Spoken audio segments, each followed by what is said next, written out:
mengenai bentuk getaran pada gedung dengan menggunakan persamaan getaran yang ada.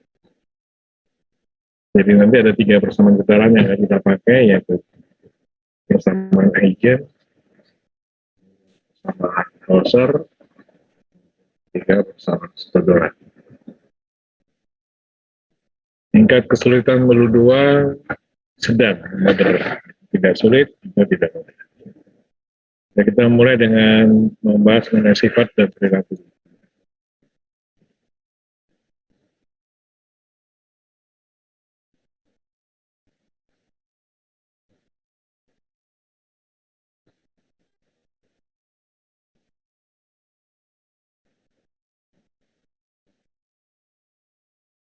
Dan ini contoh mengenai bentuk getaran, korespon dinamis, struktur karena gempa pada beberapa bentuk saja ya.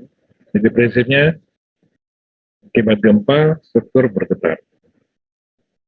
Jadi jumlah bentuk getarannya tergantung berapa jumlah lantainya. Secara kronologis seperti ini. Jadi kita tetap menelusuri dari penyebab gempa, yaitu hipocentrum.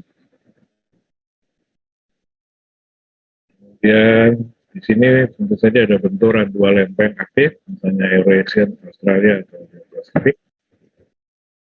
Kemudian 2 fenomena terjadi akibat benturan 2 lempeng itu. Yang pertama adalah adanya patahan yang merambat, patahan fault, sesar. Dan yang kedua adanya getaran yang merambat. Getaran yang merambat itu definisinya gelombang. Jadi getaran yang merambat itu definisinya gelombang. Ada gelombang yang merambat ke segala arah dan pada suatu kondisi tertentu dia mencapai tanah dasar fondasi. Tanah dasar fondasi adalah suatu jenis tanah di mana di sini akan terdapat fondasi gedung tinggi. Kalau misalnya ini fondasi gedung tinggi ini menggunakan tiang pancang, berarti di sini ada ujung tiang pancangnya di sini. Jadi terpancang sampai tanah dasar fondasi. Jadi kedalamannya tentu saja kalau di Malang itu sekitar 15 meter. 12 sampai 15 meter. Kalau di Surabaya lebih dalam, bisa sampai 60 sampai 80. Nah, apa yang dilakukan oleh tanah dasar fondasi ketika menerima gelombang ini? Ya, terjadi getaran bolak-balik. Ini dikenal dengan istilah khas namanya ground motion base, gerakan tanah dasar fondasi. Kiri ke kanan, kemudian getarannya akan merambat ke permukaan bumi, ke struktur atas, di mana struktur atas ini akan ikut bergetar, jadi mengalami redundant vibration, jadi menerima pengaruh getaran dan fondasi yang akan diterima di setiap lantai, dan kumulasi dari bentuk getaran setiap lantai itu akan menjadi disebut dengan bentuk getaran gedung. Itu cerita dari apa? Dari terjadinya hubungan antara hipocentrum sampai dengan respon dinamis. Tentu saja bentuk getaran, besarnya gelombang gempa yang tercatat di seismograf itu sangat tergantung pada perkiraan kondisi tanah yang dilalui. Contoh misalnya semakin padat, maka tanah getaran itu akan semakin lemah. Karena ini misalnya semakin tidak padat, getaran itu akan gelombang itu akan semakin kuat. Kemudian periode getaran, kemudian patahan dan kondisi tanah. Terus kemudian juga dipengaruhi oleh tinggi gedung. Kita lihat gambar di sini, tinggi gedung. Gedung yang semakin tinggi, maka getarannya akan semakin kuat dibanding dengan gedung-gedung yang rendah. Kemudian material daripada gedung, material yang ringan, getarannya akan semakin lemah dibanding dengan material menggunakan material berat. Seperti bata merah, batako. Kemudian kekakuan gedung juga seperti itu. Ya. Di mana bangunan yang kekakuannya besar, ya. Seperti beton bertulang, itu getarannya akan lebih kecil daripada kalau kita menggunakan bangunan dengan kekakuan yang kecil, misalnya baja. Jadi faktor-faktor penyebab getaran pada gedung itu sangat tergantung pada kondisi awal dan kondisi di gedung itu. Kondisi awal itu mulai dari hipocentrum, kemudian sifat dari gelombang, gelombang primer, gelombang sekunder, gelombang permukaan, relek, gelombang low-low, tanah yang dilalui, kekakuan tanah, kemudian juga sifat gedung itu terhadap gempa. Jadi tinggi rendahnya, ringan dan beratnya, yang akan mempengaruhi respon dinamis. Ada 5 parameter yang nanti akan dianalisis secara kuantitatif, ya, untuk mengevaluasi respon dinamis getaran pada gedung. Pertama adalah simpangan atau amplitudo. Ini biasanya kalau kita punya pola gelombang gempa, ini sumbu Y ini, simpangan.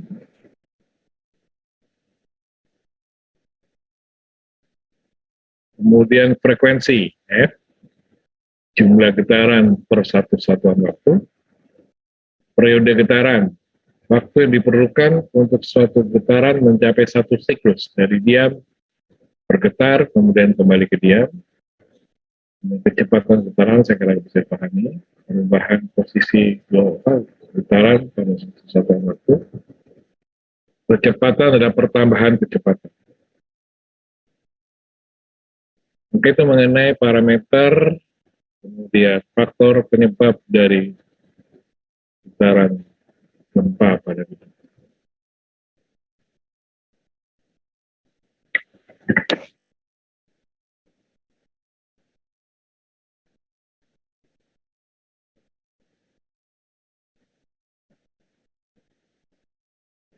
Oke.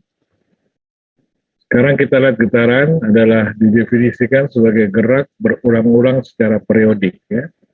Jadi secara periodik itu secara waktu tertentu, gerakan berulang itu kembali pada posisi sebelumnya. Jadi seperti ini. Ini periodik.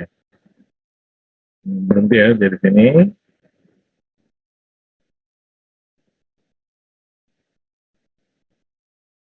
Nah, waktu yang dibutuhkan untuk mencapai satu periode ini disebut dengan waktu getar. Mungkin lebih jelasnya Anda lihat di sini. Beberapa getaran yang berulang dan mempunyai periode getaran. Penggaris misalnya. Anda letakkan penggaris di pinggir meja, kemudian Anda tekan ke bawah.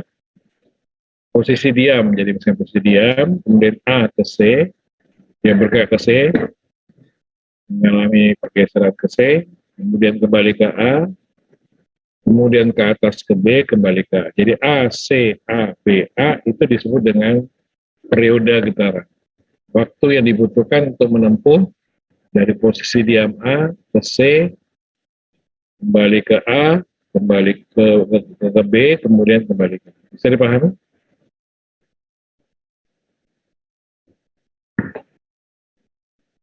Nah, getaran-getaran yang memiliki periode getaran atau berulang ini nanti kita kenal nama getaran harmonis. Sederhana atau GHS. Saya ingin menekankan mengenai periode getaran karena ini adalah salah satu parameter yang paling penting. Parameter paling penting dalam kita belajar mengenai kegempaan. Di waktu yang dibutuhkan untuk suatu getaran menempuh satu siklus berulang secara lengkap. Jadi berulangnya itu seperti begini. Jadi A, ini sangat mudah dipahami pada penggaris. A ke C, ke A, ke B, ke A. Itu berulang. Nanti kemudian ke C lagi. Waktu yang ditempuh untuk menempuh satu C, A, B, A disebut dengan periode getaran. Bisa terima? Ya? Bisa. Beberapa getaran harmonis sederhana itu misalnya bandul jam. Ini juga mempunyai periode getaran. Jadi dari diam ke kiri, kembali ke tengah, ke kanan. Kemudian pair yang sangat klasik. Pair pegas pada roda atau pada simulasi yang seperti ini. Kalau Anda sudah mengerti mengenai getaran harmonik sederhana yang nanti merupakan asumsi pada getaran gempa, jadi getaran gempa itu nanti akan diasumsikan sebagai getaran harmonik sederhana untuk dibuat persamaan getarannya.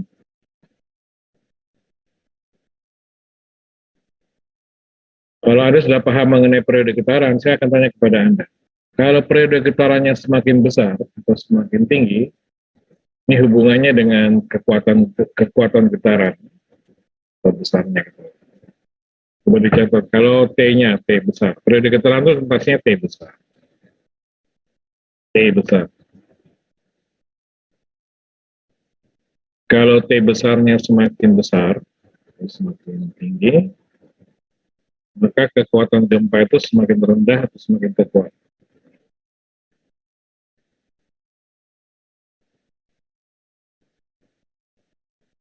Halo? Maka gempa itu semakin lemah atau semakin kuat?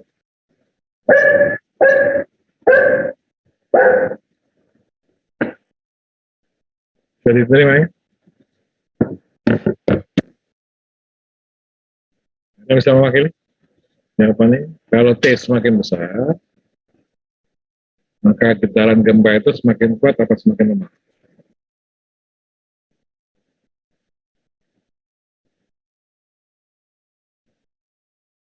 Ini harus pahami dulu Mas, mengenai periode ini, mengenai logika. Sekarang T besar adalah waktu yang dibutuhkan oleh getaran itu untuk menyelesaikan satu siklus ulang secara lengkap. Dari posisi diam A ke C ke A, kemudian ke B, ke A, stop. Itu satu siklus. Waktu untuk menempuh itu namanya periode getaran. Bisa diterima nggak? Bisa diterima? Ya, Pak. Bisa, Pak. Nah, pertanyaan saya, kalau periode getaran itu semakin besar, semakin tinggi, apakah getaran gempa itu semakin kuat atau semakin lemah? Getaran yang bekerja itu semakin kuat dirasakan atau semakin lemah dirasakan?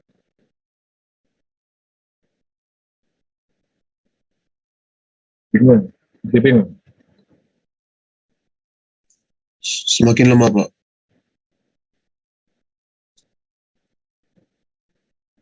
Siapa nih yang jawab? Sirva, Pak.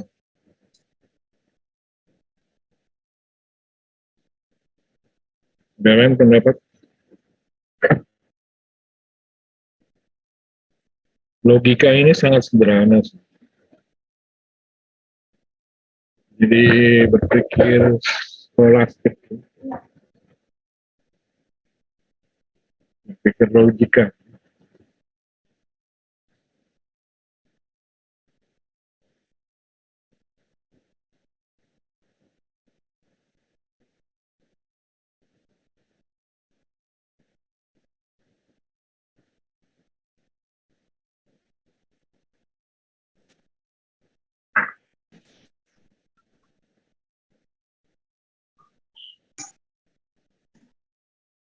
Ada yang punya pendapat lain?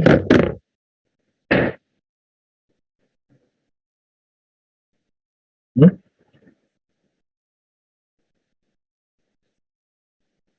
Ya Anda praktekkan sajalah dengan penggaris tuh. Sekarang praktekkan coba. Pinggir meja belajar Anda, dipraktekkan. Dipraktekkan, kalau nggak bisa dijawab, Anda punya pengalaman mempraktekkan. Sudah mempraktekkan? Mempraktekkan ini sudah belum? Hmm? Tangan kanan ini gempa, Mas. Tangan kanan petunjuk Anda ini gempa. Anda berikan gempa. Ya. Bawah, kemudian lepas tangan kanan ini, nanti dia bergetar. Kan? AC, A, B, A. Kalau dia semakin besar, di periode getarannya itu semakin tinggi atau semakin besar, getarannya semakin kuat atau semakin lemah. Dipraktikkan. Baru bisa. Sudah dipraktikkan? Sudah, Pak. Pak. Jadi pakai logika lah. Kembangkan pola pikir Anda. Semakin kuat atau semakin lemah kalau getarannya, kalau periode getarannya semakin besar?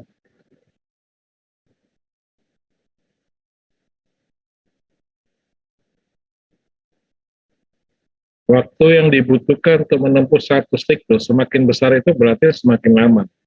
Paham? 2 detik, 10 detik, 20 detik. Dan semakin besar 20 detik dan 10 detik berarti waktunya semakin lama atau semakin cepat? Hmm? Hmm?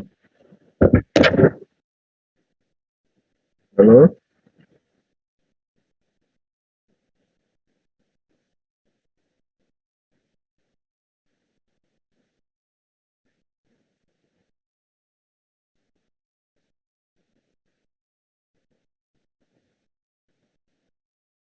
Saya sekarang mau menjawab. Saya membantu Anda menjawab. Tapi tolong logikanya sudah dipasang dulu dong. Jangan ngantuk ya. Kalau waktu dibutuhkan penggaris ini untuk dari diam, kemudian bergetar, kembali ke diam. Waktunya itu semakin lama, getarannya itu semakin cepat apa semakin lemah? Semakin cepat atau semakin lemah? Semakin lemah, Pak. Hmm? Ini logikanya dipasang dong. Jangan tidak main logika. Udah, semakin lama? Jangan dihafal loh mas, jangan dihafal loh. Ini logik, lo berpikir logik. Jangan dihafal. Kalau waktunya semakin lama, getarannya semakin lama. Anda gini loh mas, Anda tahan. Kalau Semakin cepat, Pak. Anda tahan penggarisnya ya. Terus Anda tahan dengan penunjuk ini ke bawah. Ini kelemahannya kuliah online itu begini mas. Kuliah online ini kuliah yang sangat tidak ideal sekali ya. Kuliah bangsat ya. Kalau kuliah setan kuliah online pak. Ya, Pak? Ya, benar-benar tidak baik kuliah online. Anda tekan ini mas, bahwa tahan ya, supaya menunjukkan dia lama. Tahan terus tunjuk Anda gerakan ditahan terus sampai posisi diam, terus Anda tarik ke atas, ya, kan Anda tahan, kemudian tekan ke bawah sambil ditahan. Itu lama kan? Lama nggak? Slow motion. Gerakannya di slow motion kan dengan menahan dengan tunjuk Anda. Sudah? Sudah? Sudah, Pak. Itu getarannya semakin lama, semakin cepat apa semakin lambat? Makin lambat, Pak. Semakin kuat, semakin lambat, Pak. Apanya semakin kuat? Ngawur kamu tuh ya. Kalau periode getaran itu semakin lama atau semakin cepat? Kalau getaran itu semakin kuat atau semakin lemah? Semakin kuat, semakin cepat tuh nggak ada hubungannya. Bingung kamu. Masa periode getaran semakin kuat? Begitu kan? Salah, Pak. Salah, Pak. Salah tuh. Kalau salah tuh satu kali aja mas. Kalau 2-3 kali itu ngawur namanya. Kalau getarannya semakin lama, gempanya semakin kuat atau semakin lemah? Hmm? Hmm? Kuat, Pak. Kalau waktu getarnya semakin lama, getarannya semakin kuat. Yang lemah. Belum mengerti berarti ya. Ya sudah pikirkan sendiri nanti. Saya sudah kasih jawaban semua. Anda masih belum paham. Kalau waktu getarnya semakin lama, maka getarannya akan semakin lemah.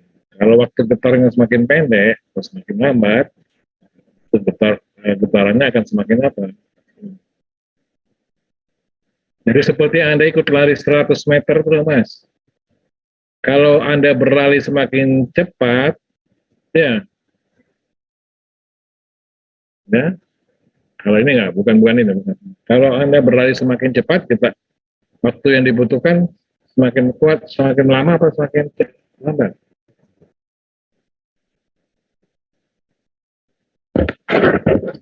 Lambat. Udah itu ya, dipikir sendiri nanti ya. Jadi Anda tulis saja kalau nggak bisa dihafal aja.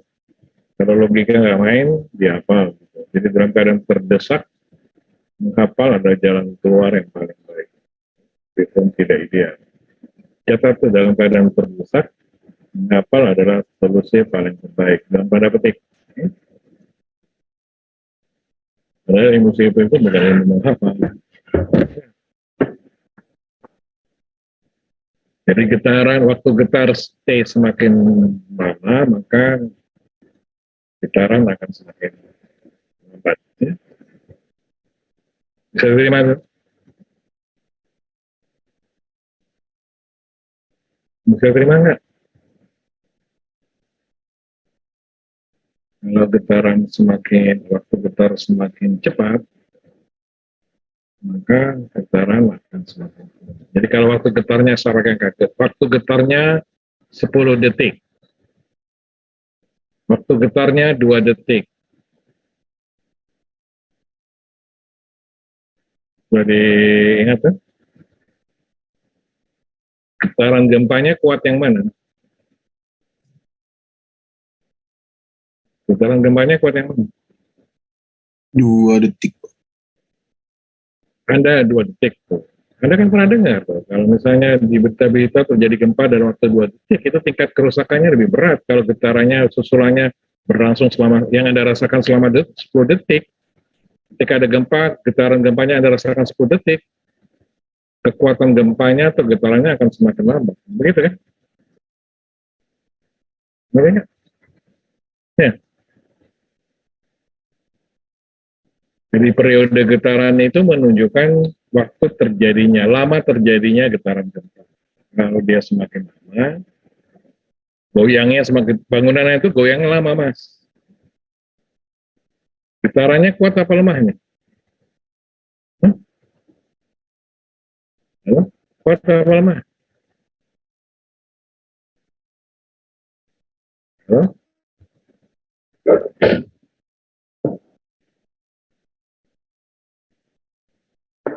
Apa kita akhiri kuliah kita? Udah tidur semua nih. Diakhir aja ya. Saya jadi malas. Diakhiri. Tidak, Pak. Jangan, Pak. Bahwa Anda tidur gitu loh. Ngapain ada saya kuliah Anda tidur?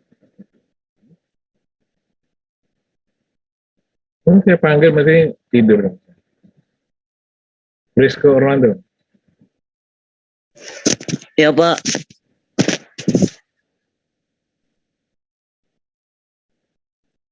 Rahmat Yoga.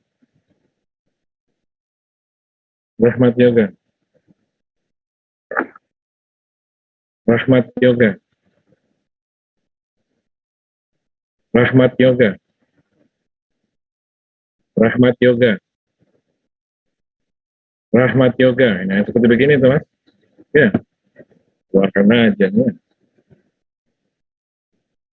Udah setelah saya panggil Rahmat Yoga berapa kali itu? Berapa kali? 6 kali, Pak. Mana anaknya? Saya sudah keluarkan. Bilang ke dia ketua kelas brengsek.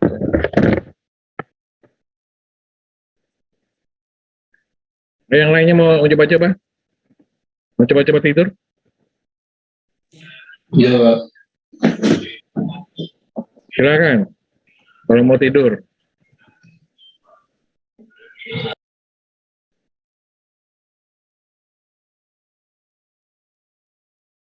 Jeremias Boli. Hadir, Pak.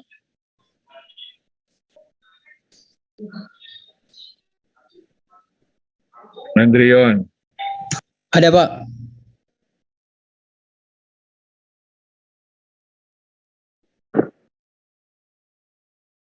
Dede Angger. Ada, Pak. Baru pertama kali kuliah ya? Nggih, Pak. Jadi apa kamu? Kalau saya kuliah aja udah pertemuan keempat baru ada ya. Dan track record Anda itu memang parah kalau di mata kuliah saya. Dede, ya. Nggih, Jadi Pak. saya berani ngomong keras begini karena track record Anda itu di mata kuliah saya itu payah. Jadi saya menyimpulkan untuk apa Anda kuliah di mata kuliah saya? Pasti tidak lulus ya.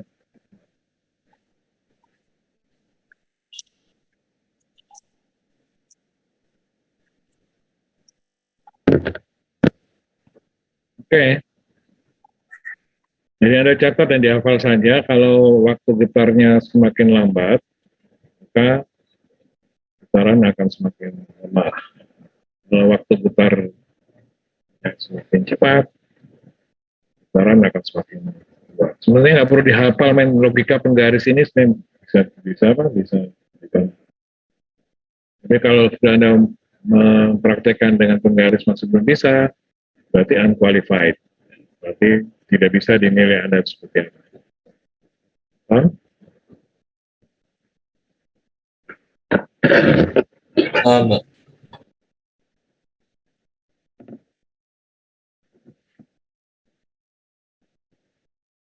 Toilet.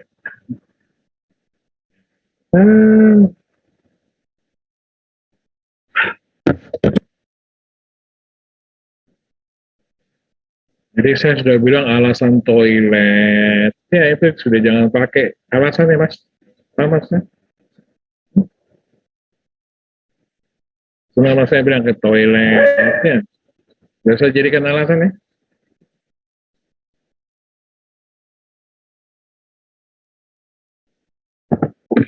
Sedang memperbaiki mic ya. Jadi kalau saya panggil 6 kali sudah ada no alasan, tidak usah pakai alasan. Lihat kalau Anda berbohong. Ngerti? Dengan pendekatan apapun, kalau saya panggil 6 kali atau 5 kali Anda nggak memanggil, itu kemudian Anda kasih alasan Anda WA ke saya, maaf Pak, saya tadi mau perbaiki mic, itu bohong. Sangat bohong. Nuansanya itu berbohong.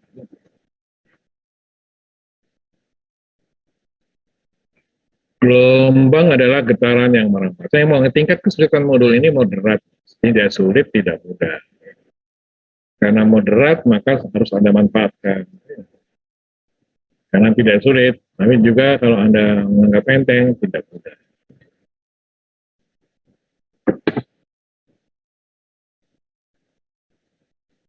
Getaran yang merambat. Nah, ini getaran nih. Ini yang merambat. Seperti air laut. Kalau gempa itu merambatnya bisa tipe relay atau tipe lap yang bisa dia mengalami propagation arah dari getarannya itu lateral seperti di gelombang low atau di gelombang relay vertikal. Lalu kalau di gelombang body, gelombang primer itu aksial, maju dan menekan. Yang di sekunder itu geser. Gelombang ini ada mekanik, elektromagnetik. Salah satu yang kita pelajari adalah gempa bumi. Gelombang mekanik. Gelombang mekanik itu ada terjadinya karena ada usikan sebagai sumber. Ada medium yang dapat diusik. Ya. Kemudian ada mekanisme penjalaran, mekanisme rambatan. Jadi usikan sebagai sumber, ini berarti tabrakan dua lempeng. Kalau gempa ya, jadi ada usikan, ada gangguan, ada penyebab, itu tabrakan dua lempeng. Kalau ada medium, ini melalui rambatan melalui tanah. Nah, kemudian mekanisme penjalanan tadi saya bilang itu ada dua, gelombang relax sama ada gelombang love. Jadi ada propagation of vibration, arah rambatan dan bentuk rambatan. Ini sudah saya jelaskan minggu lalu di Bimbang. Nah, respon getaran ini akan kita buat persamaannya. Untuk membuat persamaan untuk respon getaran, maka nanti ada dua. Sistem derajat kebebasan tunggal atau single degree of freedom. Kemudian yang kedua nanti struktur harus diasumsikan mempunyai sistem derajat kebebasan banyak atau multiple degree of freedom. MDOF. Untuk kebebasan tunggal tidak kita pelajari karena ini sangat terlalu sederhana ya, terlalu sederhana. yaitu struktur mempunyai satu jenis simpangan berupa pergeseran atau translasi. Strukturnya sederhana, jadi misalnya tandon air ini ada getaran, jadi struktur itu hanya bergetar kiri kanan saja, atau atas bawah. Ini bangunan, kalau di bangunan ini bangunan 2 lantai, di lantai dasar, kemudian lantai dak atau lantai atas. Jadi kita tidak pelajari secara khusus karena terlalu sederhana, atau lantai gedungnya mempunyai ketinggian cuma 1 lantai. Yang kita pelajari secara umum adalah gedung dengan ketinggian minimal 2 lantai.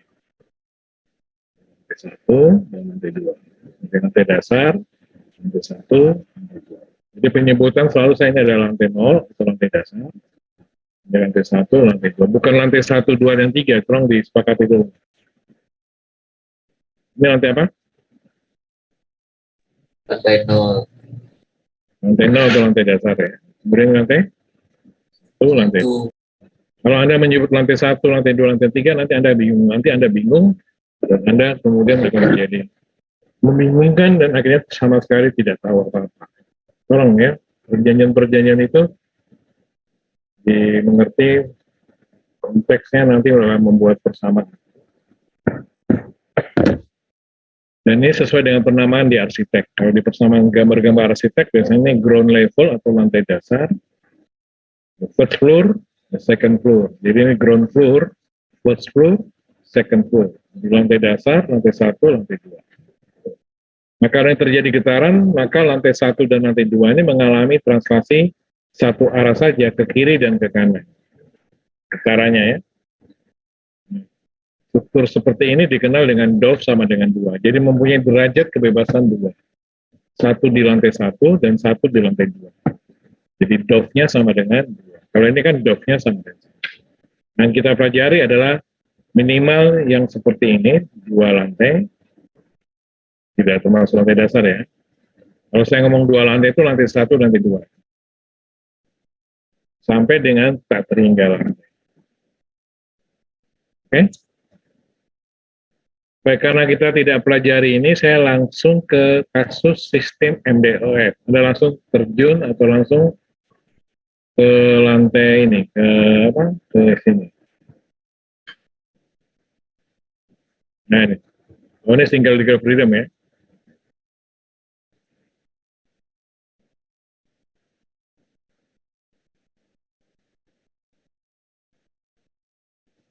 Anda baca sendiri, ada contoh soalnya untuk single degree of freedom, ada lengkap, ya. Belajar sendiri ya. Langsung ke halaman 36.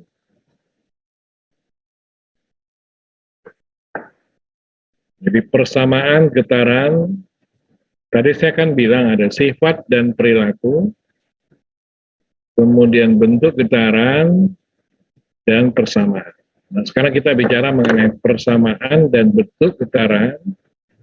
Sistem struktur, kalau dia cuma 1 lantai, itu lantai dasar dan lantai 1, itu kategorinya masuk single degree of freedom. Kalau dia minimal 2 lantai, itu lantai dasar, lantai 1 dan lantai 2, maka kategorinya minimal DOF sama dengan 2. Itu termasuk multi degree of freedom. Kalau ini berapa lantai, Mas? Berapa lantai? 5, Pak. 5, jadi sama dengan konsep saya. Jadi sebutannya lantai dasar, lantai 1, lantai 2, lantai 3, lantai 4, lantai 5. Ini termasuk DOF-nya sama dengan 5. Karena di masing-masing lantai akan terjadi 1. X1, X2, X1, X2 ya. X3, X4, Xn. Jadi X itu adalah perpindahan arah horizontal.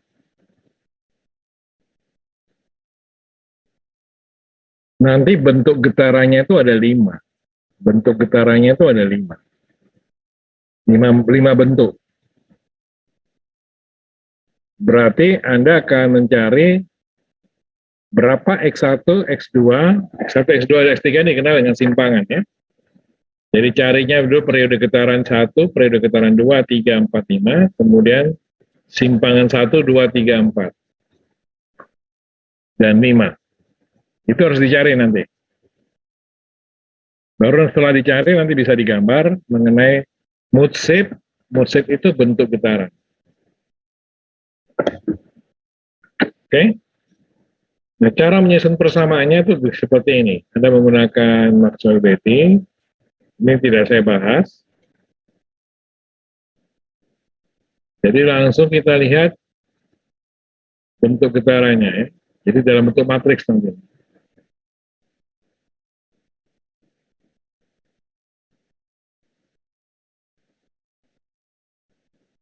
Nah ini. Jadi hasil akhirnya adalah ini. Jadi omega itu adalah kecepatan getaran, merupakan nilai eigen untuk menentukan kecepatan getaran. Kemudian X, vektor eigen untuk menentukan simpangan. Jadi, kecepatan dan simpangan harus ditentukan.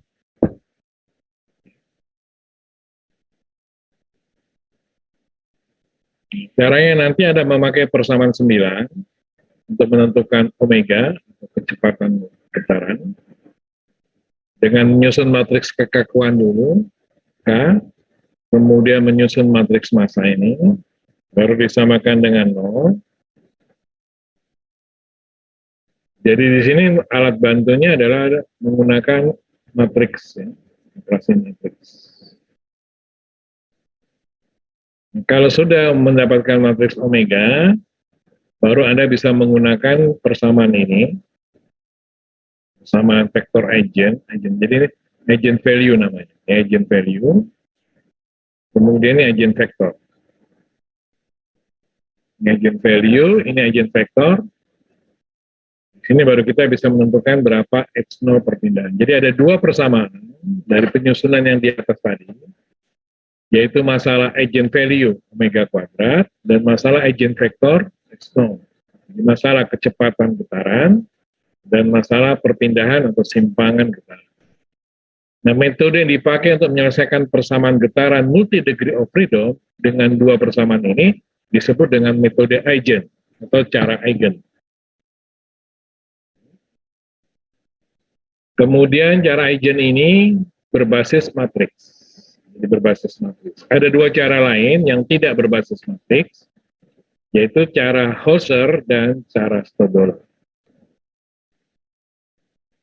Jadi ada 2 metode lain ya. Nanti ada metode eigen atau cara eigen, kemudian cara Hauser atau cara Stodol.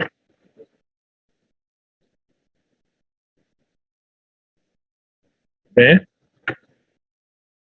Nah, di sini nanti Anda akan diajarkan bagaimana menentukan matriks K dari struktur gedung, kemudian matriks massa. Kedua data input yang harus segera dicari berdasarkan data-data yang ada. Hasil akhirnya adalah bentuk getaran. Jadi bentuk getaran itu didefinisikan sebagai bentuk getaran tanpa satuan, jadi tanpa satuan, hanya skalatis. Ya. Jadi kita mencari simpangan tanpa satuan yang ditujukan untuk menggambar bentuk getaran.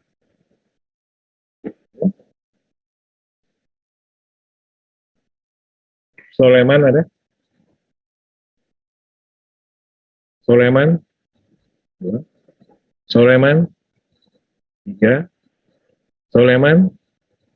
4. Soleman? 5. Saya manggil berapa kali, Mas? Saya manggil berapa kali tadi? Anda berarti kan? Berapa kali? 4 kali, Pak. 5, Pak. 5 kali, Pak. Tidak ada saya remote. Jadi saya itu sangat menghafal, Mas. Ya. Anak-anak yang memang penjahat benar dalam kelas. Mengerti? Mengerti? Iya, Pak. Jadi kalau saya manggil langsung saya tangkap pasti anak ini nggak ada. Itu sudah saya hafal karakter-karakter begini ya. Paham nggak? Paham? Paham, Pak. Jadi Paham, Pak. tolong pahami saya dosen yang sangat menghafal karakter mahasiswa meskipun saya tidak pernah bertemu Anda. Ya. Tapi sudah saya hafal benar.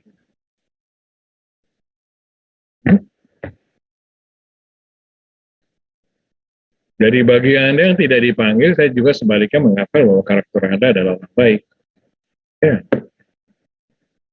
Niat mengikuti kuliah dan niat mengikuti penjelasan.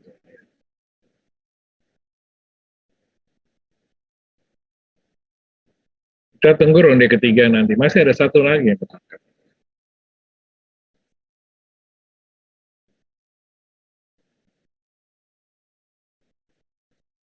Anda hadir di Zoom dengan menyetor nama, kemudian absen di Google, ternyata setelah itu Anda menipu teman Anda, menipu kelas, menipu saya, dan yang terlebih menipu orang tua Anda.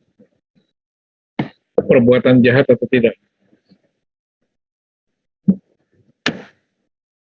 Perbuatan jahat apa tidak? Jahat, Pak. Jahat, Pak. Jahat, Pak. Itu tugasnya cuma kuliah aja. Orang tua Anda itu bersusah payah mencari uang, berkeringat mencari uang untuk membayar Anda, membalas dengan air tuba. Tahu air tuba, Mas?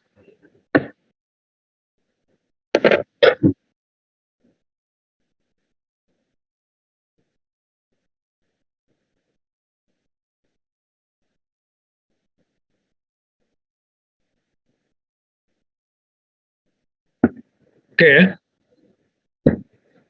Jadi mode shape ini adalah bentuk getaran. Kita lihat gambar mode shape ya, Mas. Nah ini, beberapa gambar mode shape, halaman 46. Struktur ini ada 3 lantai, jadi dove-nya ada 3. Karena dove-nya ada 3, bentuk getarannya juga 3.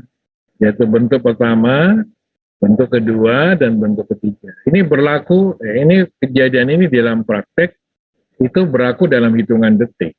Jadi begitu periode getaran untuk menempuh first mode selesai, dilanjutkan dengan second mode, dilanjutkan dengan third mode. Totalnya itu tidak menit-menitan, Mas, detik-detikan saja. Semakin cepat menempuh mode 1 sampai dengan mode 3 secara lengkap, maka getaran akan semakin kuat. Bisa diterima? Jadi struktur gedung itu bergetar bukan dengan cara yang sederhana, tapi dengan cara yang kompleks tergantung jumlah lantai. Anda perhatikan perbedaan getaran, bentuk getaran ini. Pada bentuk getaran pertama ini, Anda melihat bahwa setiap lantai ini bergeser, bertranslasi positif semua. Jadi di sini positif. Misalnya bergeser di lantai 1, 1 cm, lantai 2, 4 cm, lantai 3 positif 8 cm. Terus Anda gambar.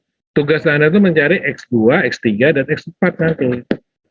Dengan kecepatan tertentu, yang juga dicari nanti. Nah, pada waktu mencari X1, X2, X3, kita kenal dengan nama cara agent value. Di agent value. Atau problem, pada waktu mencari X, kita kenal dengan cara agent vector. Ini, mencari X nih. Nah, untuk mencari X ini, Anda butuh data omega, kecepatan getaran. Nah, untuk mencari kecepatan getaran pada posisi mode 1, mode 2, mode 3, itu dikenal dengan agent value. Bisa terima ya?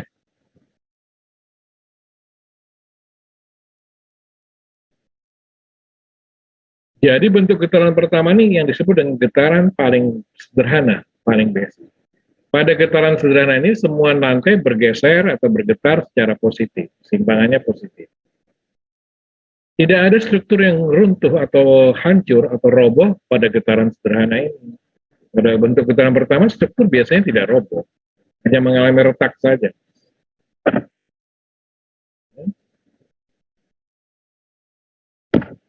Atau badan kita akan terlihat berdoyong atau bergoyang secara teratur, sederhana, ke kiri, kemudian ke kanan, ke kiri, ke kanan. Jadi tidak berputar badan kita. Tidak terguling-guling badan kita. Bisa merasakan itu, Mas? Bisa, Pak. Jadi getaran ini ke kanan, ke kiri, tapi di sini hanya digambar yang ke kanan saja ya. Ke kanan, ke kiri, ke kanan. Ke kiri. Tapi pada detik sekian, getaran itu berubah menjadi bentuk kedua. Pada bentuk kedua ini sudah lebih kompleks karena ada nilai positif, negatif. Misalnya di lantai 1 negatif, lantai 2 negatif, lantai 3 masih positif. Nah, di sini badan Anda mulai tidak teratur goyangannya atau getarannya. Anda mulai jatuh, doyong-doyong dan sebagainya. Itu di lantai tertentu. Hah? Kemudian setelah detik kedua, getaran 2 selesai, bentuk getaran ketiga mulai berlaku. Nah, di sini yang disebut getaran paling ekstrim, paling terakhir, getaran paling lengkap, getaran paling parah. Yaitu karena setiap lantai dan bertanda sangat acak, yaitu positif, negatif, positif. Nah, bentuk getaran terakhir ekstrim ini atau bentuk getaran ketiga ini dikenal yang bisa merobohkan, menjatuhkan, dan menghancurkan struktur. Tugas Anda ada dua nanti. Dengan cara eigenvalue, Anda mencari kecepatan getaran di mode 1, kecepatan getaran di mode 2, kecepatan getaran di mode 3. Kemudian dengan menggunakan data kecepatan getaran, Anda masuk dalam problem eigenvector, untuk mencari simpangan setiap lantai di mode 1, simpangan ke perpindahan tiap lantai di mode 2, perpindahan tiap lantai di mode 3. Berbasis matriks. Berbasis matriks. Nah, metode yang dikenal dengan cara analitis ini dikenal dengan nama metode Eigen atau cara Eigen. Maksudnya, sekarang kita lihat yang bangunan 2 DOS. Nah, yang 2 DOS ini lantai 1, lantai 2. Positif, positif, ini negatif, positif. Jadi cuma 2 model, model sederhana dan model yang paling ekstrim, model terakhir. 4 DOS. Nah, ini 4 DOS. Positif semua di setiap lantai, kemudian positif, positif, negatif, kemudian positif, negatif, negatif, positif, dan yang terakhir biasanya bergantian, positif, negatif, positif. Mode 1, mode sederhana, mode sederhana tidak mungkin runtuh, begitu pula mode 2 dan 3 tidak mungkin runtuh, yang runtuh ini mode keempat. Hitungan dari mode 1 ke mode 4 ini dikenal dengan periode getaran. Total periode getaran. Jadi yang di sini nanti dikenal periode getaran 1, periode getaran 2, periode getaran 3, periode getaran 4, waktu totalnya disebut dengan periode getaran total. Itu tidak sampai 1 menit, 2 menit. Hanya semakin cepat, getaran akan semakin selesai, dan bangunan akan cepat roboh. Atau kalau getarannya akan semakin kuat. Bisa diterima? Bisa, Pak.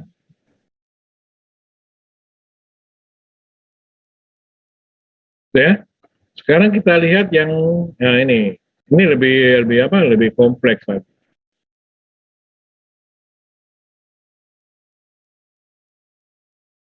Ini berapa lantai ini? 5.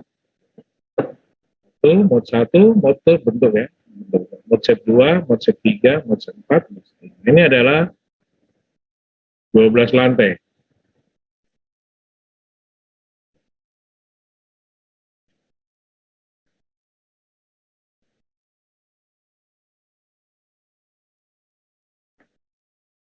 Sekarang kita lihat simulasinya untuk menunjukkan dia di mode berapa ya. Di cover saya ini.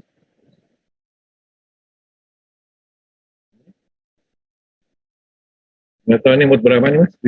Mode berapa nih? Mode berapa? Mode 3 bukan mode 3. Mode berapa? 3, Pak. Di mode berapa? 4. Mode 3 dan mode 4 ini merupakan mode-mode sederhana di awal getaran. Karena lantai ini sekitar, kalau Anda hitung persis ini ada 20 lantai ya. Jadi tidak mungkin runtuh. Oleh karena itu filosofi tahan gempa kita itu, struktur akan bergetar, respon dinamiksnya, struktur akan bergetar selama gempa terjadi. Maksudnya selama mode itu dilalui, jadi struktur akan bergetar selama 20 mode. Kalau dia tahan gempa, dia tidak akan runtuh. Tapi kalau misalnya mode 3 dan 4 sudah runtuh, ya tidak tahan gempa. Paham nggak maksud saya? Paham, Pak. Jadi kalau misalnya Anda punya struktur gedung 20 lantai misalnya. Ini 20 lantai, mode 3 dan 4 getarannya masih sederhana begini, lihat Anda nih. Lantai 1 sampai lantai sekian ini adalah positif, kemudian sekian sampai di atas ini negatif.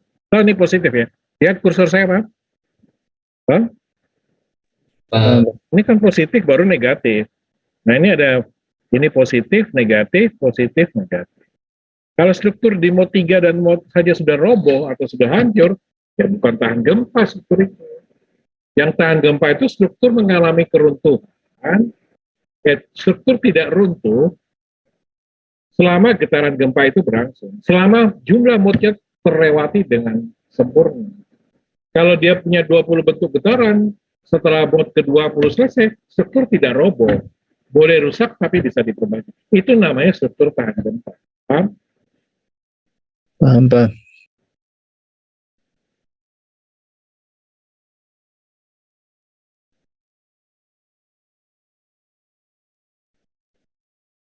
Nah, cara-cara agent itu cara manual. Menggunakan matrix Excel. Kalau menggunakan cara yang tidak manual, ya bisa aja Anda menggunakan software. SAP. Ya, SAP, ya. Ini cara menggunakan software tentu saja. Baik, kita kembali ke yang 12 lantai tadi.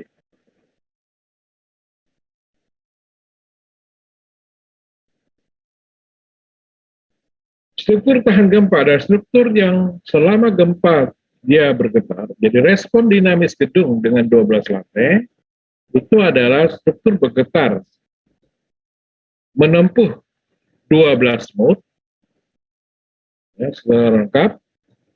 Jadi bergetar selama gempa itu berarti menempuh 12 mode secara lengkap tanpa mengalami keruntuhan. Itu namanya tahan gempa.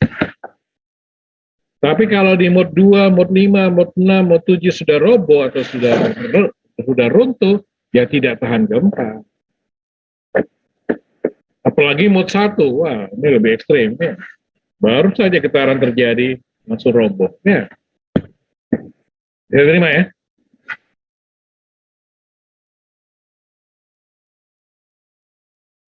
Ini bentuk lain. Oke? Bisa diterima. Nah, sekarang ada banyak cara untuk menentukan mood, bentuk getaran atau mood. Tadi saya sebut cara agent, kemudian cara Holzer, cara Stodola, cara relay. Jadi ada banyak cara di situ. Yang saya ajarkan dengan keterbatasan waktu, cuma dari 4 cara saya ajarkan 3 cara saja. Tapi cukup untuk mewakili model penyelesaiannya. Apa perbedaan cara-cara tersebut? Begini ya. Jadi saya jelaskan, mode shape getaran, bentuk getaran adalah mode shape getaran adalah bentuk getaran bolak-balik berulang. Sehingga dia mengenal adanya periode getaran berulang. Tapi tidak ada dimensinya, tidak berukuran sentimeter, meter, tidak berdimensi. Hanya bernilai angka, tidak berdimensi karena hanya untuk menggambar. Nanti nilai sesungguhnya akan kita hitung dengan analisis di modul 4, di modul 3. Ya. Jadi di modul 3 itu nilai sesungguh darinya bentuk getaran atau perpindahannya akan kita cari. Nah, bentuk getaran ini diketahui dengan mencari nilai simpangan atau perpindahan setiap lantai ini. Perpindahan yang tidak berdimensi, ya, tidak berdimensi itu tidak mempunyai satuan sentimeter atau meter. Hanya untuk menunjukkan skalatis dari perpindahan itu. Kalau positif ke kanan, negatif ke kiri.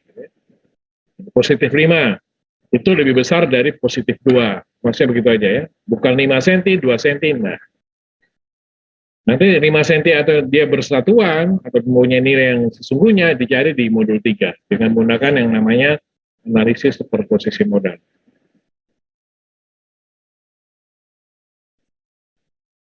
Mode shape getaran nanti ini yang saya bilang, Anda akan pakai untuk menghitung gaya gempa di setiap lantai di modul 3. Jadi kita akan cari simpangan sesungguhnya, kemudian simpangan sesungguhnya kita akan pakai untuk mencari gaya gempa.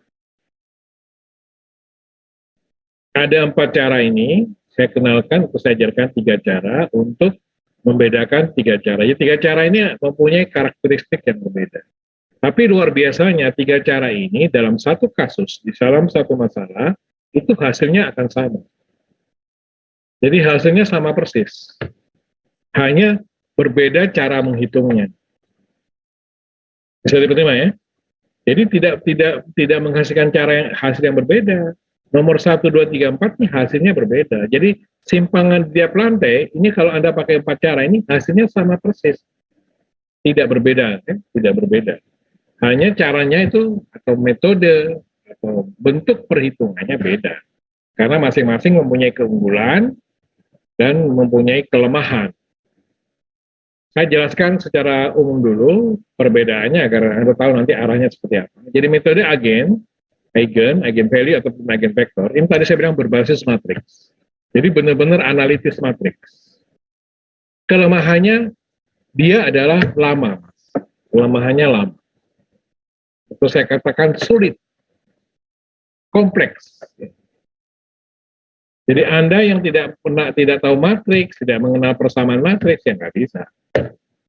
Tapi kelebihannya hasilnya adalah akurat, tidak mengandung atau tidak memakai model coba-coba atau trial error. Jadi penyelesaian itu dari angka 1 sampai angka sekian itu terarah menuju satu target. Hanya memang lama dan membutuhkan keahlian, keterampilan menggunakan matriks. Ya. Cara kedua adalah Holzer. Ini cara yang kelebihannya paling mudah dari cara 1, 3, dan 4. Paling mudah. Bahkan saya bilang tidak mungkin Anda tidak bisa. Hanya kelemahan utamanya adalah dia trial error, harus coba-coba. Jadi coba-coba mengambil nilai tertentu, trial error, kalau salah diulang lagi. Jadi karena mengandung coba-coba, maka kalau cobanya salah, hasilnya juga akan salah.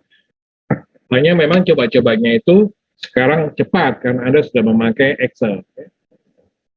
Bisa di-link maksudnya. Jadi bukan dalam bentuk matriks ini. Hanya coba-cobanya dioperasikan dengan Excel. Excel itu adalah spreadsheet, di mana Anda bisa ngeling-ngeling, sehingga Anda mengubah satu, yang lainnya berubah. Cara ketiga Stodola, ini adalah cara yang menggabungkan Eigen dan Holzer. Ditemukan oleh Profesor Stodola. Cara ini adalah menggabungkan metode Eigen dan Holzer. Jadi sebagian dalam bentuk matriks, sebagian dalam bentuk coba-coba. Tentu saja dia lebih lama dari Eigen dan Holzer, dan hasilnya juga tidak sebaik Eigen dan tidak sebaik Holzer. Tapi cara ini punya kelebihan. Dia bisa menghitung simpangan di lantai tertentu saja. Tidak perlu setiap lantai dihitung, pada lantai tertentu yang Anda inginkan, Stodola itu bisa menjadi solusi. Tapi kalau Holzer dan Eigen, ini harus menghitung semua lantai. Tidak, di lantai tertentu, dia tidak bisa. Rayleigh ini sama dengan Holzer, ya? Jadi saya tidak jelaskan. Jadi dengan 3 cara ini, merupakan inti daripada modul 2. Jadi inti dari modul 2. Jadi setelah menempuh modul 2 ini, Anda bisa mengoperasikan, menghitung, dan menggambar mode set getaran, bentuk getaran struktur sebagai suatu respon dinamis akibat gempa, dengan cara Eigen, Holzer, dan Stodola. Kalau Anda tidak bisa atau gagal, maka capaian pembelajaran modul 2 dalam gagal. Paham? Paham? Paham, Pak. Baik, sekarang saya akan ambil contoh untuk cara Eigen. Langsung cara Eigen, contoh pertama. Sudah? Kita akan selesaikan ini ya. Soalnya ini. Sudah buka semua? Di halaman.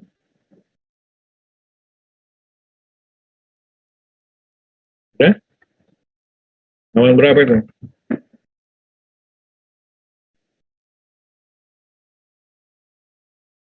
Halaman berapa? 58, Pak. Jadi nanti cara saya menyampaikan contoh ini didasarkan pada struktur yang paling sederhana, 2 dop. Tadi saya bilang multi degree of freedom, MDOF, itu yang paling sederhana itu 2 dop. Jadi bangunan ini terdiri dari 2 lantai, yaitu lantai dasar, lantai 1, dan lantai 2. Tadi kan pernah dengarkan penjelasan saya tadi kan? Jadi nanti kita akan belajar bagaimana memakai Eigen 2 dop, Eigen 3 dop, Eigen 4 dop.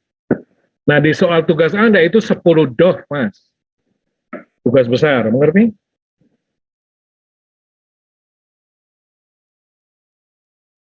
Jadi contoh pertama 2 dov, di tugas besar itu 10 dov. Paham? Jadi kalau 10 dov berarti ada lantai dasar, lantai 1, lantai 2, lantai 3, sampai dengan lantai 10. Nah, supaya bisa mengerjakan 10 dov atau berapapun dov, konsep dasar itu ditanamkan dengan memahami benar kalau dovnya cuma 2. Ini dov paling sederhana. Kalau Anda gagal memahami dov sama dengan 2 atau 2 dov, maka dov yang tinggi tambah kacau. Ngerti nggak? Ngerti? Ngerti, Pak. Ngerti, Pak. Baik, kita mulai ya. Tadi saya pernah menjelaskan bahwa Anda harus mencari dulu kecepatan getaran di masing-masing mode shape. Nanti ada 2 mode shape di sini, Pak. Mode shape 1 yang sederhana, karena 2 lantai ya.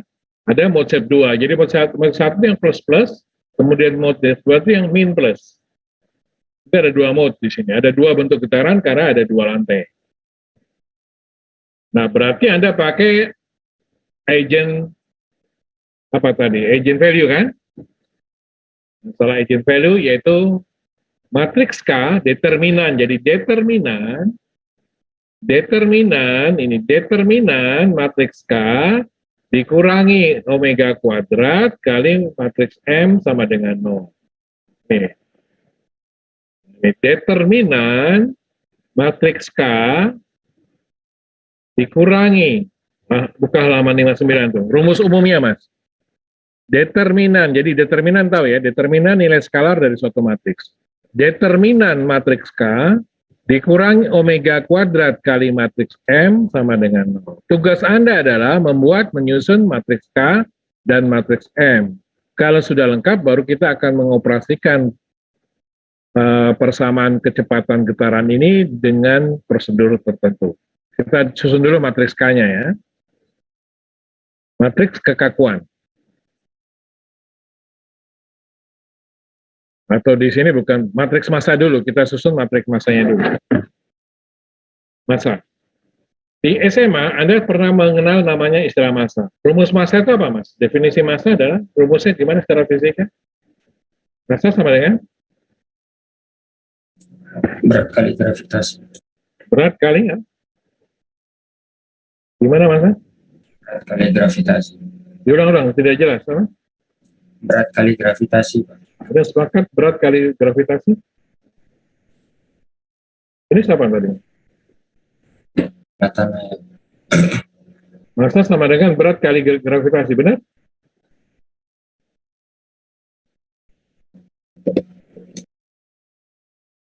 Benar apa salah?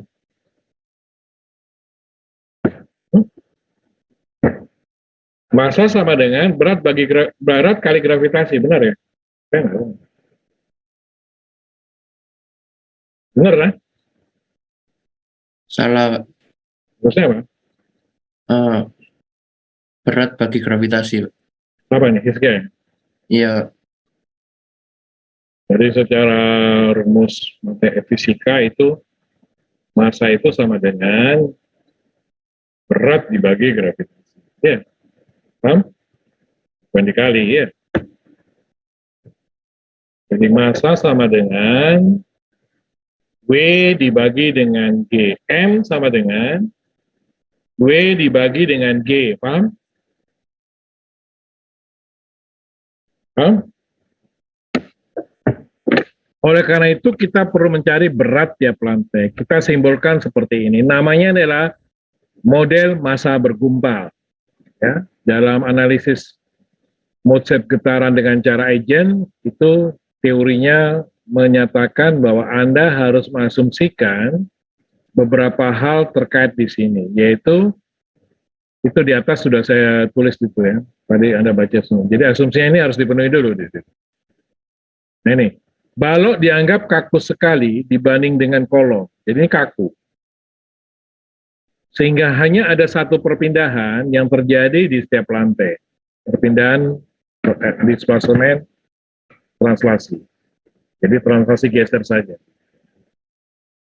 Jadi ini kaku. Jadi di sini tidak mengalami perputaran. Di nodal-nodal bebas ini tidak mengalami rotasi. Hanya mengalami translasi kiri dan kanan. Terima ya, kiri dan kanan. Tidak mengalami, jadi tidak berputar lantai ini. Kemudian yang kedua, massa total setiap lantai itu dipusatkan pada masing-masing lantai. Jadi bergumpal. Jadi tempatkan pada pusat lantai, massa 1 dan massa 2. Bergumpal namanya. Jadi di titik berat daripada lantai. Ya? Jadi massa 1, massa 2 itu dianggap bergumpal. Jadi seperti ini, Mas. Jadi kalau misalnya ini titik berat lantainya seperti ini kan ada lantai 4 meter sama 6. Berarti titik beratnya di berapa nih? Di 5 kan? Bisa? Bisa terima? Bisa diterima? Bisa, Pak. Bisa, Pak. Jadi berat lantai ini dianggap bekerja di titik berat lantai. Jadi berat setiap lantai itu dianggap bekerja di titik berat lantai. Jadi nanti ini adalah massa 1 atau W1, kemudian W2.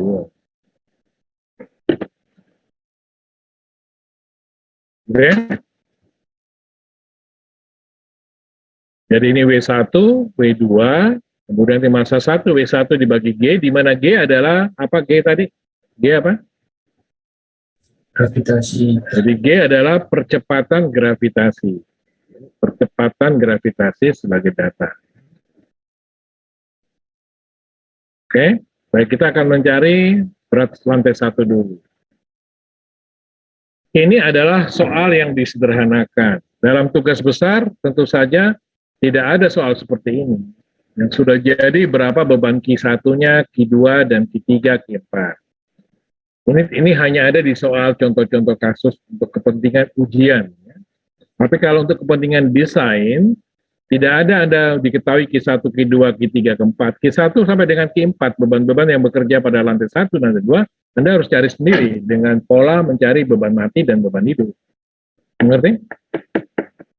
Kemudian dimensi-dimensi kolom, dimensi balok juga Anda harus estimasi. Di sini semua sudah diketahui. Karena memang penekanannya bukan pada pradesain, bukan bagaimana cara menentukan dimensi balok kolom, bukan bagaimana menentukan beban mati, beban hidup, atau beban di setiap lantai. Bukan seperti itu kalau contoh-contoh di teori. Ya.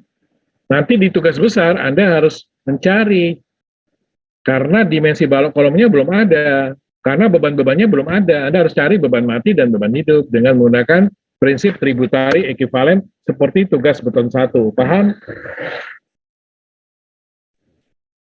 Paham nggak? Paham, Pak. Oleh karena itu, nanti mulai minggu ini kita sudah kuliah tugas beton 2. Yaitu ada catat kelas 5D, itu hari Selasa, Mas. 7.30, besok. Hah, besok? Ada Selasa?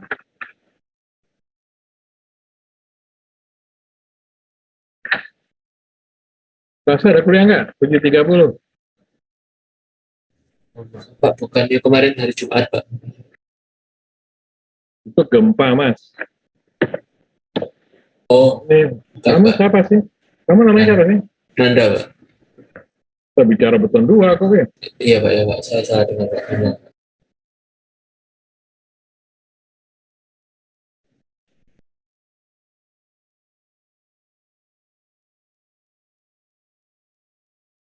Jadi jadwalnya Pak Bambang itu kan Selasa 7.30 kan?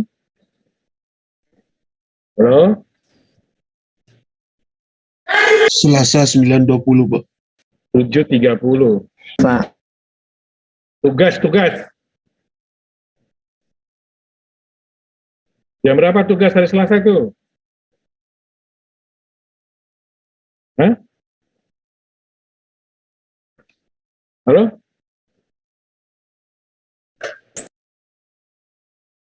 Pak Bambang kuliahnya kapan, Mas? Setengah, 9.20, Pak. Saya nggak ngomong 9.20, 7.30. Ingat? Di jadwal pelajaran tuh ada tugas Pak Bambang 7.30, ada nggak?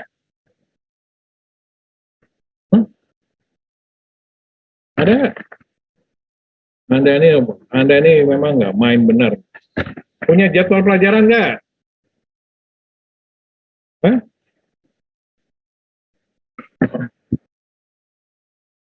Tidak ada respon, berarti tidak ada kuliah tugas besar ya. Jadi terserah Anda. Berarti saya belum bisa memutuskan. Anda terlambat, ya silakan terlambat. Ya, paham? Ada Pak. Ada, Pak. Loh, katanya tidak ada. Kan Kalau tidak ada.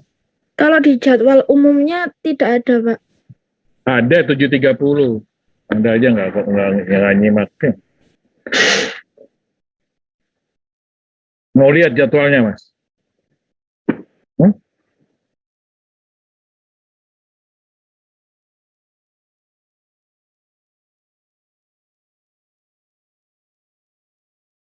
Yang bilang tidak ada siapa namanya?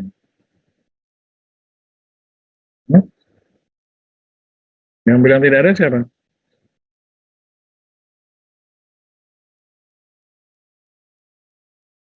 Yang bilang tidak ada siapa tadi? Ini loh Mas. Udah paham nih? Terlihat nggak nih? Terlihat, Pak. Ada kuliah apa di sini? Tugas struktur beton petulang 2. Ini nggak usah ada. Ditiadakan aja ya. Biar Anda belajar sendiri, kerja sendiri. Mau nggak? Tidak, Pak.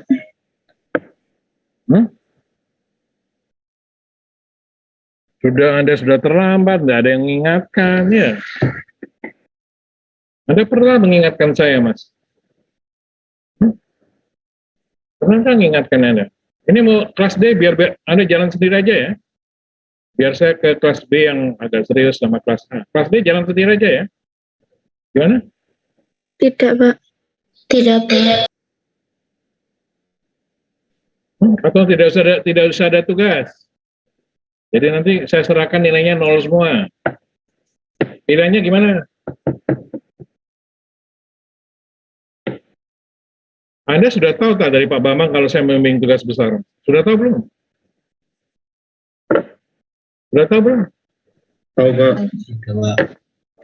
Pak Bambang sudah berapa kali kuliah? Sudah berapa kali kuliah? 2 kali Pak. Belum diberitahu kalau tugas besarnya saya yang bimbing. Sudah diberitahu? Sudah? Belum mau sudah? Sudah Pak, minggu lalu. Sudah, Pak. Terus kok tidak mengingatkan saya? Terus kemudian setelah saya mengingatkan, Anda pura-pura tidak tahu. Oke ya, jadi pura-pura tidak tahu disepakati, pura-pura tidak tahu. Saya juga pura-pura tidak tahu. Bagaimana? Sampai akhir semester ya? Gimana?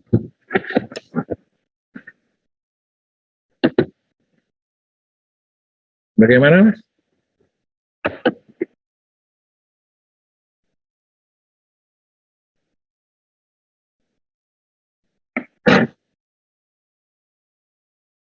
Ya, kita lanjutkan. Anda pura-pura tidak tahu atau diam, saya juga diam. Saya hanya ngajar bagi mahasiswa yang aktif, yang mau kritis, mengingatkan kalau ada kuliah. Ya. Terserah Anda ya, kapan Anda mulai siap?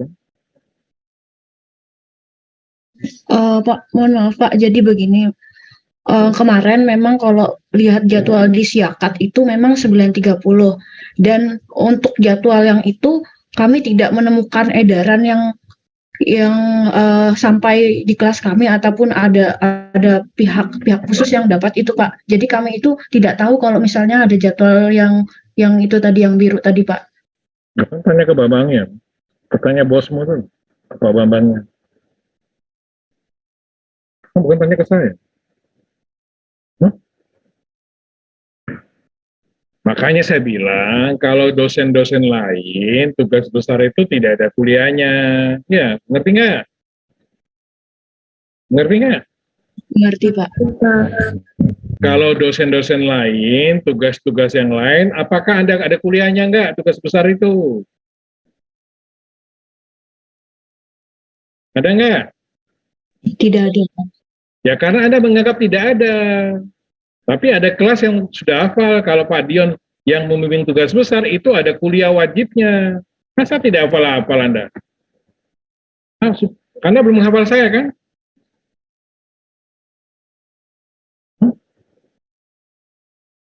Jadi karena Anda tidak tahu ada kuliahnya, ya saya anggap tidak tahu. Jadi sama-sama tidak tahu, itu keputusan kita. Gitu kan, fair kan?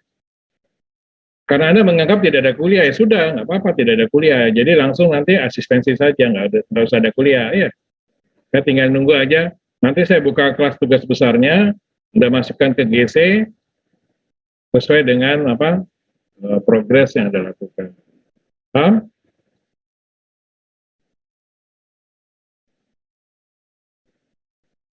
Oke, ya, gitu aja ya. Ya, Pak, kita perlu Tidak, Pak. materinya, Pak. Jangan Pak. Nah, Anda tidak mau tahu gitu loh. Seperti kata Karina, kan tidak tahu, ya sudah, nggak tahu, ya sudah. Kan bukan ini saya kan sudah ngomong, sudah baik-baik memberitahu kalau ada kuliah tugas besar. Anda kan tidak respon, karena tidak tahu. Ya sudah, sama-sama tidak tahu.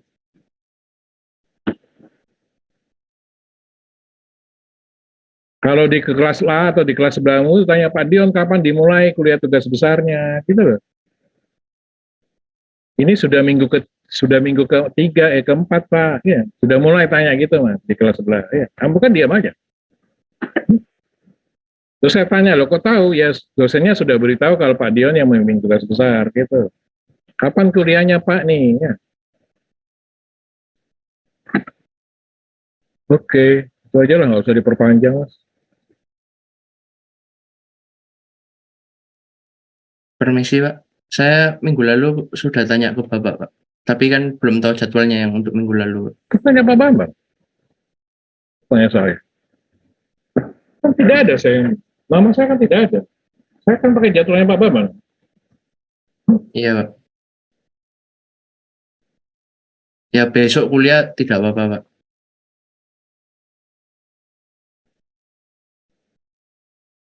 Siapa namanya?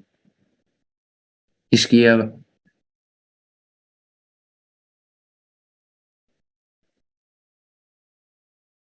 Ya ini kan anak baru. Kapan kamu tanya ke saya? Yang waktu ketemu Bapak di kampus Pak, yang kuliah ASL. Kan saya tidak tahu. Ya. Saya kan juga baru diberitahu sama dengan Anda. Iya Pak. Jadi saya nggak menjawab waktu itu kan. Iya Pak. Ironisnya ini yang tanya-tanya begini anak yang baru gitu. Iskia ini kan baru. Anak-anak lama nih, yang reguler lama di kelas 3D ini kan dia.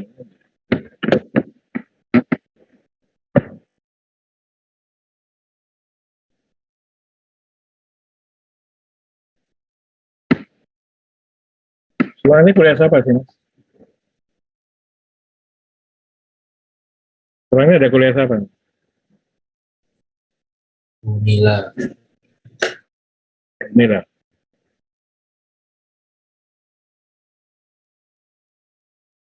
Ini apa bukan Bunila? Sama Pak Heri. Hah? Setelah ini harusnya Pak Heri, Pak. Tapi kita pindah nanti jam 3:30. Yang kedua ini kosong. Iya, Pak, harusnya kosong, Pak. Untuk hari ini, Pak. Untuk minggu ini. Oke. Saya lanjutkan mengenai perhitungan contoh tadi ya, sampai terpotong. Nanti Anda pikirkan lagi lah, maunya gimana untuk tugas besar.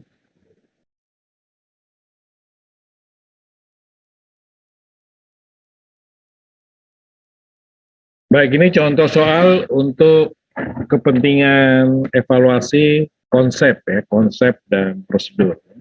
Bukan untuk memperlihatkan contoh desain. Contoh desain. Kalau contoh desain itu ada di kuliah tugas besar, kalau Anda berminat silakan minatnya ditunjukkan. Kalau tidak berminat ya nggak usah. Ya.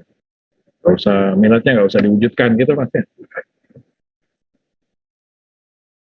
Jadi kalau contoh kasus di konsep teori itu lebih sederhana. Beban-bebannya ini Q1 sampai Q4 ini sudah diketahui ya. Jadi Q1, Q4 itu adalah Maaf Pak, screen-nya menunjukkan beban mati sampai dengan beban hidup, ya, diketahui ini. Dimensi balok kolom juga sudah diketahui. Sekarang kita akan selesaikan bentuk getaran mode shape dengan agent, dengan cara agent. Kita gambarkan dulu masa bergumpalnya sesuai dengan asumsi. Jadi balok dianggap kaku sekali sehingga di dalam setiap lantai ini hanya ada satu perpindahan. Masa lantai dianggap terletak di titik berat lantai. Masa bergumpal 1, masa bergumpal 2. Nah ini kemudian ada K1 dan K2. K1 ini kekakuan tingkat 1. Jadi ini ada 2 lantai, ada 2 tingkat. Jadi tingkat 1 dan tingkat 2. Tingkat 1 dan tingkat 2. Kita akan mencari masa 1, kemudian kita akan nanti berlanjut ke K1, K2. Caranya mudah dan sederhana. Jadi berlantai 1 ada cari beratnya. B1 itu sama dengan Q1 dikali L1, ya gitu kan, Q kali L, Q1 kali L1 ditambah Q2 kali L2. 2,5 kali 4, tambah 3 kali berapa nih? 6, sama dengan 28 ton. Kemudian Q2, di lantai 2, W2 ini ya, Q3 kali L1, 3 kali 1 kali 4 ditambah 2 kali 6. 16. Nanti masa satunya adalah W1 dibagi gravitasi, 28. Kemudian masa 2-nya, W2 dibagi gravitasi. Gravitasi di sini kita 1000 cm per detik kuadrat. Jadi 28 kali 1000 dibagi 1000. Kenapa nih kali 1000? Ada yang tahu? Kenapa dikali 1000 tuh? Kenapa? Ton dirubah ke kilogram. Kenapa harus dirubah ke kilogram?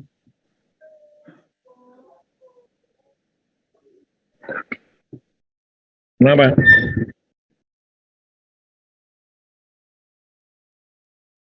Kenapa? Satuan itu mungkin Pak. Satuan S.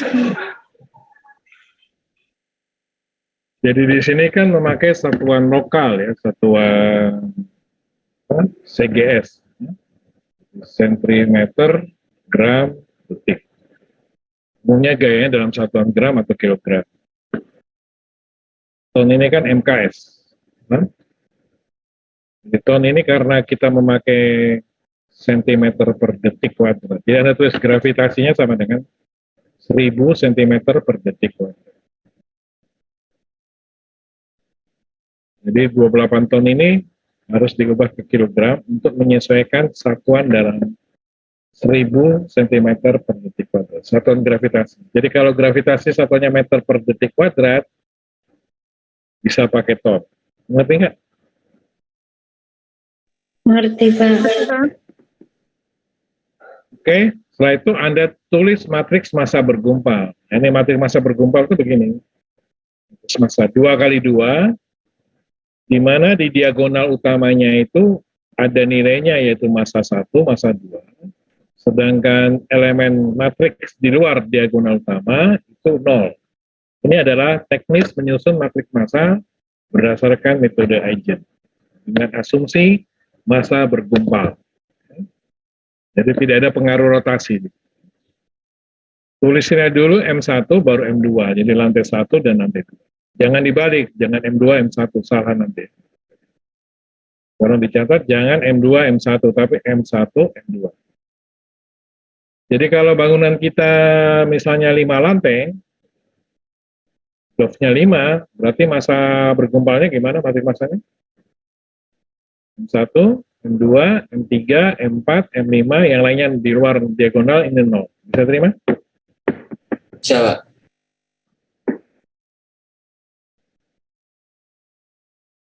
Oke, itu mengenai matriks massa. Ada pertanyaan matriks massa ini?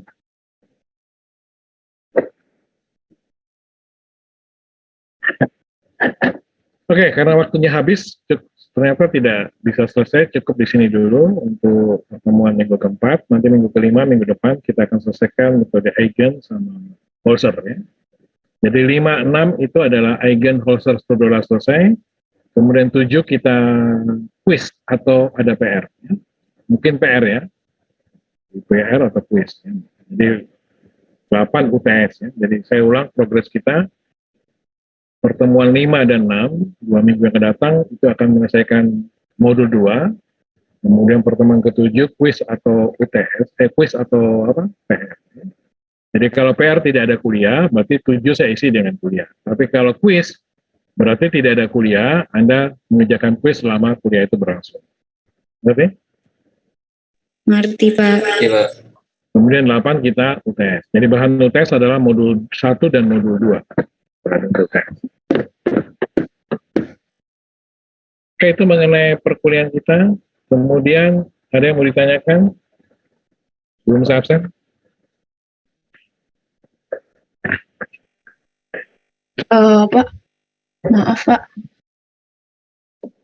terkait kuliah SBB tugas 2, kami memutuskan untuk bisa Pak besok Pak, karena kemarin itu memang agak bingung karena kan kemarin juga untuk praktisi mengajar itu juga hari Selasa dimundurkan, jadi kami itu ragu ingin nanya Bapak juga Pak, begitu Pak. Jadi untuk Selasa kami bisa Pak dan bersedia. Mohon maaf atas keterlambatan untuk memberitahu Bapak Pak. Memang kami yang salah Pak. Ya. Yang lainnya ada yang tidak terima? Ada yang tidak sepakat? Ada yang tidak sepakat? Ada yang tidak sepakat? Sepakat, Pak. Sepakat, Pak. Sepakat, Pak. Jadi kalau sepakat berarti besok bahannya itu adalah penjelasan soal atau apa yang Anda kerjakan di tugas SBB 2. Ya. Nanti ya, jam 7.30 ya. Nah, absen. Sudah sepakat semua ya mengenai tugas besar? Sepakat, Pak. Untuk Hiskia, halo Hiskia. Iya, Pak. Jadi nanti Anda ada soal khusus, nanti saya luncurkan nanti malam mungkin, mengenai apa? Karena Anda SBB 1-nya sudah diakui, Iya, tapi SBB 2-nya harus dikerjakan, jadi saya harus memberikan soal khusus sehingga SBB 2-nya bisa dikerjakan tanpa mengerjakan SBB 1. iya. Kemudian yang perbaikan, ada yang perbaikan? Saya, Pak. Tadi Pak. SBB 1-nya sudah dikerjakan belum? Sudah, Pak. SBB 1-nya? Jadi Anda boleh mengerjakan SBB 2 bila SBB 1-nya belum selesai boleh Mas, karena tidak ada hubungannya Mas. Jadi tapi dengan syarat analisa struktur sudah selesai ya Mas. Halo? Bagi yang perbaikan dicatat, bila pada SBB 1 Anda pada step di mana Anda analisa strukturnya, SAP-nya sudah selesai, paham nggak itu? Maka Anda bisa mengerjakan langsung SBB 2. Paham? Paham, Pak. Tapi kalau misalnya analisa strukturnya belum selesai atau sama sekali belum dikerjakan, ya SBB 2 nggak bisa dikerjakan. Jadi Anda harus mengerjakan SBB 1. Ada yang seperti itu, Mas? Ada? Tidak ada ya? Ada nggak? Ini Anda nggak menjawab tuh dua pertanyaan, Anda tidak menjawab itu sebenarnya saya sudah tahu jawabannya. Anda nggak ngerti itu maksud saya apa ini. Karena Anda nggak fokus di tugas beton 1 kemarin. Sebastiana Beo, beton 1-nya sudah selesai belum? Hah? Sudah selesai belum? Malah tidur. Sebastiana Beo. Sebastiana Beo. Iya, Pak. Beton 1-nya sudah selesai belum? Sudah, Pak. Felicitas. Belum, Pak.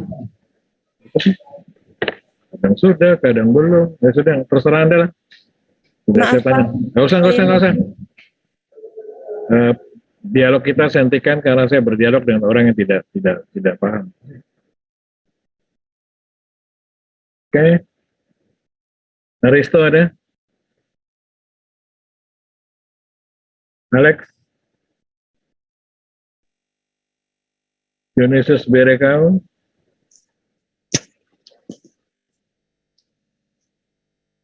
Hieronymus. Hadir Pak. Untuk perbaikan, Mas, perbaikan ya. Kalau Anda minimal tidak 12 kali kuliah, Anda tidak lulus. Dicatat dong, ya, perbaikan. Sampaikan ke teman-teman Anda minimal kuliah 12 kali. Kalau Anda tidak 12 kali, tidak lulus. Nah? Benar? Hitung sendiri ya, perbaikan. Ya, Pak. Ini sekarang sudah 4 kali ya. Jadi golongannya Aristo, Alex, Dionis Bere, ini sudah 4 kali pertemuan tidak kuliah. Tinggal sekali saja, Mas. Jadi minimal 12 kali. Paham nggak tuh? Saya ini sesuai dengan ketentuan dari peraturan rektor, 75% harus kuliah bagi perbaikan. Ya? Dan juga bagi semuanya sebenarnya. Tapi di sini saya yang semuanya yang saya terapkan itu yang perbaikan. Ya. Jadi di sini separuh kelas adalah perbaikan. Ingat, dari jumlah 49 itu 25 orang itu perbaikan. Oke ya. Tapi yang kuliah cuma 3 orang. Yeswasena, Hadir Pak. Serva, Hadir, Pak. Jeremius, Hadir Pak. Anggi Prayogo. Hadir Pak. Jadi Anda boleh tidak masuk 5 kali. Boleh tidak masuk 4 kali. Jadi boleh tidak masuk 4 kali. Ini sahabat Malo, Hadir Pak. Sunga, Hadir Pak. Cakra, Hadir Pak. Kristia, Hadir Pak. Afif, Hadir Pak. Martiana, Hadir Pak. Albert, Hadir Pak. Resurya, Hadir Pak. Intan, ya, Hadir Pak. Felicita, Hadir Pak. Chandra Jadu, Hadir Pak. Rizko, Hadir Pak. Dedi Yohanes, Nathanael. Hadir Pak. Pertama masuk. Kamu pertama masuk ya? Iya Pak. Mas Briansa, Hadir Pak. Muhammad Taufik, Hadir Pak. Yoga Daru. Hadir Pak. Nah itu 25 orang ini perbaikan. Jadi kelas aslinya, kelas D itu cuma 20 orang. Cuman 21 orang.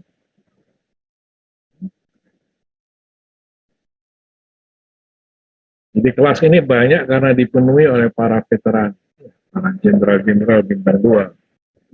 Oh, jenderal bintang 2. Tahu? Sudah 2 kali ngulang, ya, ngerti? Ya, Pak. Vincent. Hadir Pak. Cecilia Fiona, Hadir Pak. Cecilia Corolla. Hadir Pak. Ya, sudah. Soleman. Sudah ada. Firdaus. Apalah. Hadir. Nanda. Hadir Pak. Amalaki. Hadir Pak. Nufriandik. Hadir Pak. Natalia. Ada Pak. Kelvin Nur. Hadir Pak. Brian Evan. Hadir Pak. Hermina. Hadir Pak. Untuk Anda yang mengulang ASSL seperti Helmina, kalau mau asistensi ke WA pribadi, jangan ke GC, Mas. Ngerti? Karena di GC baru step 1. Kalau Anda sudah step 3, step 4, atau step 2, ke jalur pribadi WA saya. Mengerti nggak? Akbar, Hadir Pak. Mardiana, Hadir Pak. Begita, Karina, Hadir Alina. Pak. Arif Hermawan, Hadir Pak. Uki, Bensius, Hadir Pak. Nana, Hadir, Pak. Billy, Hadir, Pak. Aprilia. Aprilia. Ferdian, Hadir, Pak. Yasintus, Iskia, Hadir, Pak. Timotius, Triwan. Hadir, Pak. Yang boleh jawab saya? Marta Yuliani, Pak. Nomor berapa?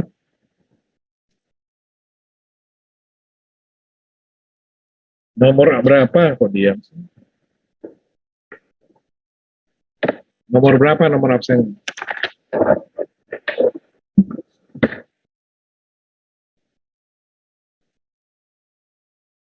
Ada lagi yang belum di absen? Mohon maaf, Pak. Aprilia Tulia hadir, Pak. Nanti kemana? Di mana? Tadi headset saya rusak, Pak. Siapa lagi? Dede Angger, Pak. Sudah siakat kan? Ya, Pak. Sudah siakat. Sudah, Pak. Siapa lagi?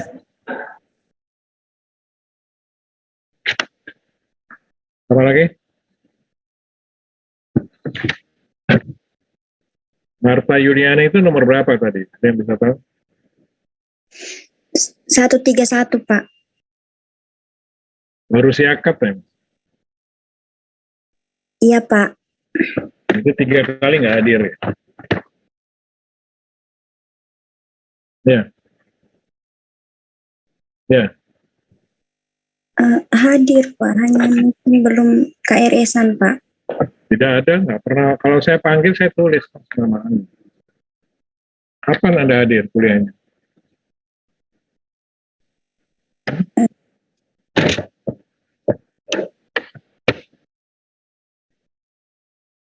Kapan Anda hadir? Oh, pertemuan pertama saja ya? Ya. Pertemuan 2-3 tidak ya? Pertemuan ketiga saya hadir, Pak. Pertemuan yang tidak hadir kapan? Pertemuan kedua, Pak.